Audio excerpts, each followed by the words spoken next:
ሰላም ጤና ይስጥልኝ። እንደምንውላችሁ አደራችሁ፣ እንደምንሰነበታችሁ ክቡራትና ክቡራን የኦሪት ክፍል ተከታታዮች በያላችሁበት ሰላማችሁ ይብዛ።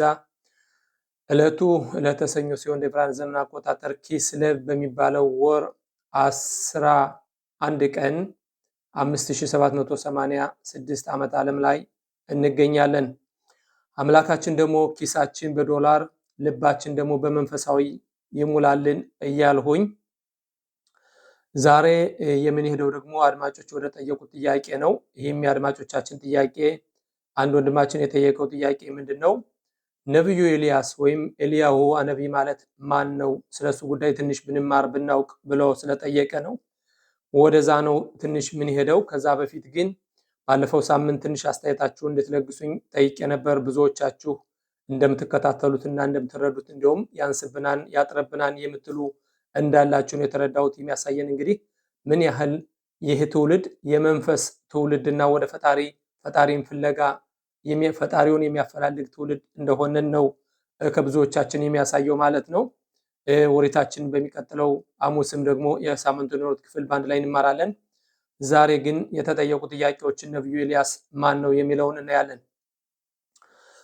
እንግዲህ ወገኖቼ ወደ ነብዩ ኤልያስ ስንሄድ በእኔ አእምሮ የሚተረክ ታሪክ አይደለም። ትልቅ ከተባሉት ነቢያት ማለት ነብዩ ኤልያስ ነው።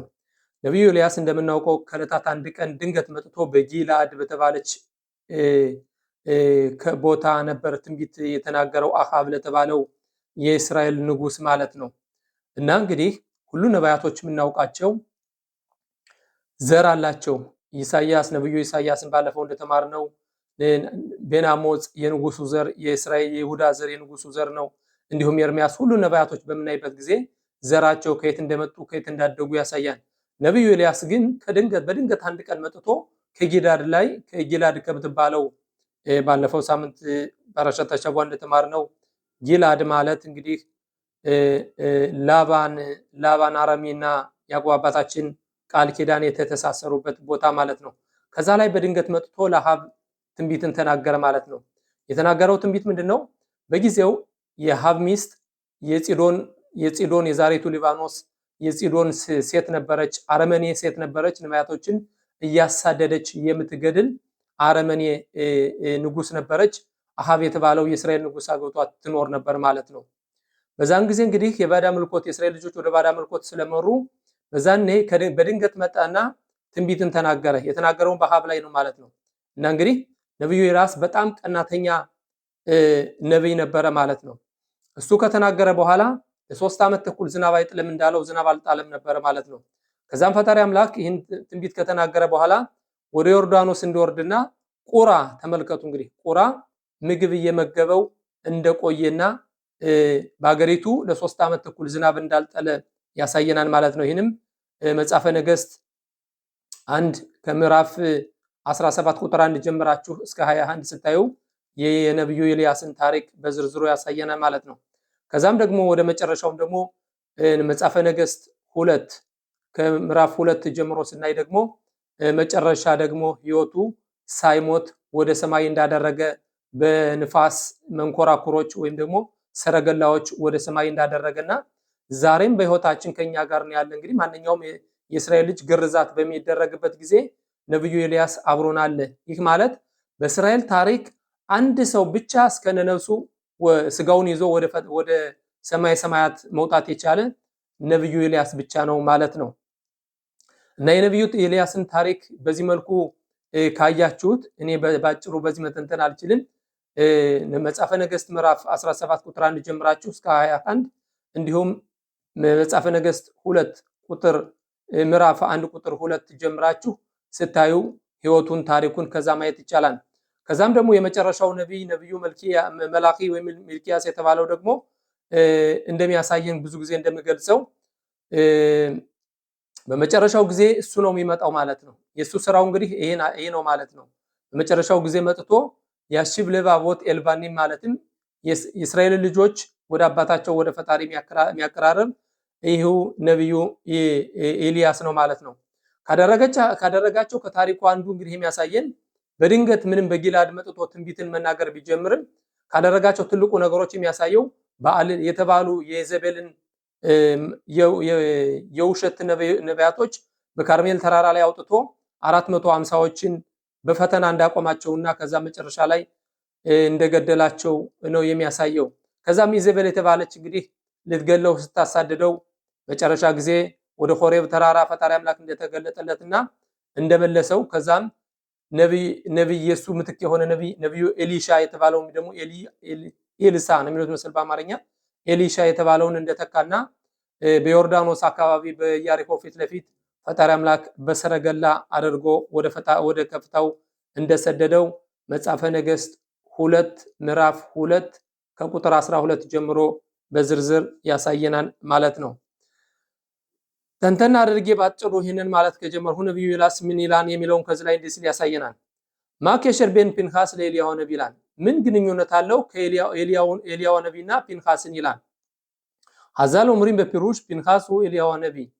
ፒንሃስ እንደምታውቁት ዘሁልቁ ምዕራፍ 25 ጀምሮ እንደሚያሳየው የእስራኤል ልጆች በባዳ ምልኮት ተጠምደው ወይም የባዳ ምልኮትን ሲያመልኩ ፈጣሪ አምላክ ቀስፈት አምጥቶ 17000 ህዝቦች ሲረግፉ ነው 24000 መሰለ 24000 ህዝቦች ሲረግፉ በዛን ጊዜ ቀንቶ እነዚያን በመግደሉ ፈጣሪ አምላክ ምን ሰጠው? ብሪት ሻሎም የዘላለም ሰላምን ሰጠው ማለት ነው። የዘላለም ሰላም ሲባል እንግዲህ ወገኖቼ እንደምታውቁት ትራምፕ ፍልስጤምንና እስራኤልን እንደሚያስታርቀው የዘላለም ሰላም አይደለም። የዘላለም ሰላም ሲባል እንግዲህ ከዚህ ኤጸረራ ከምንለው ወይም ደግሞ እዚህ ርኩስ መንፈስ ወይም ደግሞ ከሳሮሽሊሳብ ከኢሳብ መላእክት ጋር ማለት ነው። እንግዲህ ማለት ከሞት መላእክት ጋር ነበር የዘላለም ሰላም የሰጠው ማለት ነው። እንግዲህ ይህ ሰው በህይወቱ ፒንሃስ በሚባለው ህይወቱ እስከ 400 ዓመት ከቆየ በኋላ ከዛም በኋላ ነብይ ሆኖ ሲመጣ ደግሞ ነብዩ ኤልያስ ተብሎ መጣ ማለት ነው። እና ስራው ለፈጣሪ አምላኩ መቅናት ነው ማለት ነው። እና ቀጠል በማድረግም ፒንሃስ ሽኪና ለኤል ወይፍሲክ ኤታ ማገፋ ለፈጣሪ አምላኩ ቀንቶ ይህን ማገፋ አስቀረለ ነው። አምጪ ከያብ ከኤልያሁ ቀጣዩ ህይወቱ ደግሞ ነብዩ ኤልያስ ሆኖ ነበር የሚቀጥለው ማለት ነው። ነብይ ሽሎም ሜት ባላ ሸማይማ ኦታ ንሸማ ኦታ ሽሊሁት ከናውት ሸሎም በገውላ ማለትም በቅናት መንፈሱ እንግዲህ ፒንሃስ ማለት እንደምታውቁት የሌዘር ልጅ የካህኑ ያሮን ልጅ ነው። በዛን ጊዜም ቀናተኛ ነበር። ነብይ ሆኖም በቀናተኛ ነበር። በዚህ መልኩ ነበር እንግዲህ የቀጠለው። ስለዚህ ለፈጣሪ አምላኩ ስለቀና ፈጣሪ አምላክ የዘላለም ሰላም ሰጠውና የሞት መላእክት እንኳን ሊያሸንፈው ባለመቻሉ ወደ ሰማይ እንደሄደ ያሳየናል። ቀጠል አድርጎም ማይሁስ ኤልያሁ ይላል ነፍያ ማሰሮት ሽሁ ፒንሃስ ኤልያሁ ኮሄን ምሽቤት ለቢ ሚዜራ አሃሮና ኮሄን ወማያሴ ኤልያሁ በሐሪታ ያሚም። በመጨረሻው ጊዜ ነብዩ ኤልያስ ምንድነው የሚያደርገው? አነቢ መላኺ ኦመር ኢኔኒ ሾሊያህ ለሃይም ኤልያሁ አነቢ ልፍኔ ዮም አሸማ ጋዶል ባኖራ ታፍኪዶ ልባሰር ኤተገውላ። የሱ ዋና ስራው ትድገትን ነው የሚያበስረን። ብስረት ማለት ወይም ደግሞ ምስራችን የሚነግረን የመጨረሻው ጊዜ መሲሁ መምጣቱን ልባሰር ኤተገውላ ማለት የትድገትን ምስራች ነው የሚያበስረን። ላሶት ሸሎም ቤን አናሺም ሰላምን በሰው ላይ ሁሉ ያደርጋል ማለት ነው። እንግዲህ መሲሁ ሲመጣ የሚደግፈው ይሄ ነብዩ ኤልያስ ነው ማለት ነው። ለሺብ ለባቦት አልባኒም የልጆችን ልብ ወደ አባት ወደ ፈጣሪ አምላክ ይመልሳል።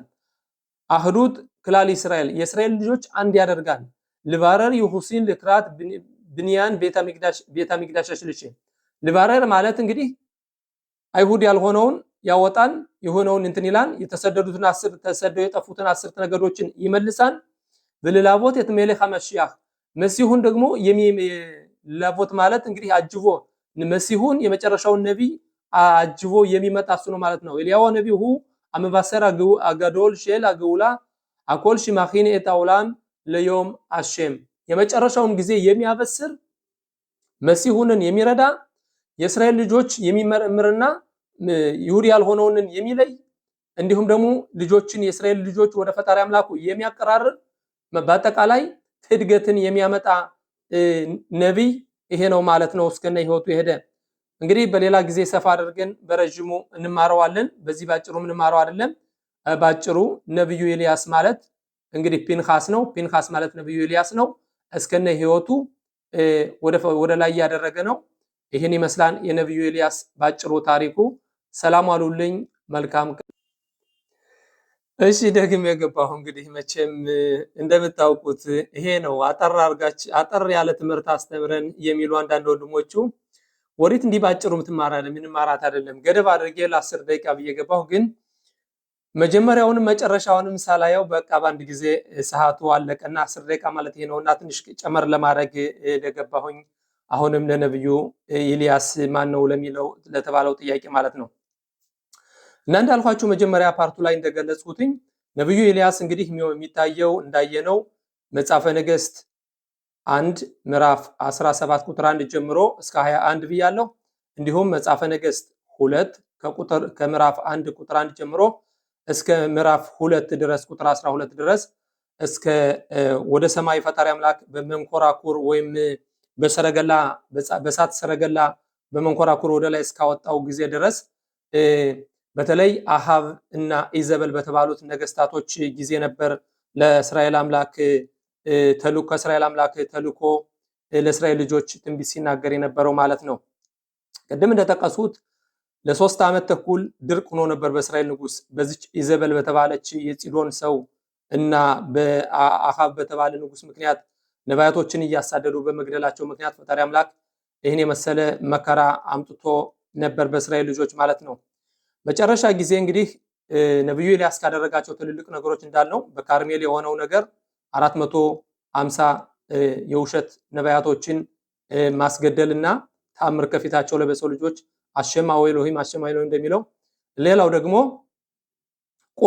ቁራ የተባለ አሞራ ምግብ እየመገበው እንደነበረ ከዛም ደግሞ ወደ ፂዶን በሄደበት ጊዜ ጸርፋት የምትባል የዛሬቱ ፈረንሳይ ጸርፋት ሳይሆን ጻርፋት የምትባል ሰፈር ነበረች። አንዲት ጋለሞታ ከዛ ሄዶ እንደመገበችውና ልጇ እንደሞተባት ልጇንም በታምር እንዳነሳ ከዛም አሁንም ኢዘበል ደግማ ልትገል የሷንን የባዳ አምልኮት አምላኪዎችን ወይም ደግሞ የሷን ካህኖች ስለገደለባት ልትገለው ባሳደደችው ጊዜ ወደ ምድረበዳ እንደበረረና ከዛም ደግሞ በምድረበዳውም ደግሞ ፈጣሪ አምላኩን ሞትን እንደተመኘ ሞትን እፈልጋለሁ ከዚህ በኋላ እኔ ከኔ የበለጡ ትልልቆች ሂደዋን ስለዚህ እኔ አያስፈልገኝም መኖር በቃኝ በማለት ፈጣሪ አምላክን ሲናዘዝ መላእክት መጥቶ ምግብ እንደሰጠውና ወደ ለ40 ቀን ተጉዞ ሆሬብ ወይም ደግሞ ወሪትን የተቀበልንበት ተራራ ከሲናይ ተራራ እንደደረሰና ፈጣሪ አምላክ መልሶ እንደላከው ከዛም ለእስራኤል ልጆች ዝናብ እንደመለሰና ከዛም ደግሞ ኤሊሻ ነብይ የተባለ ኢየሱስን ነብዩን እንዳፈራና ፈጣሪ አምላክ መጨረሻ ጊዜ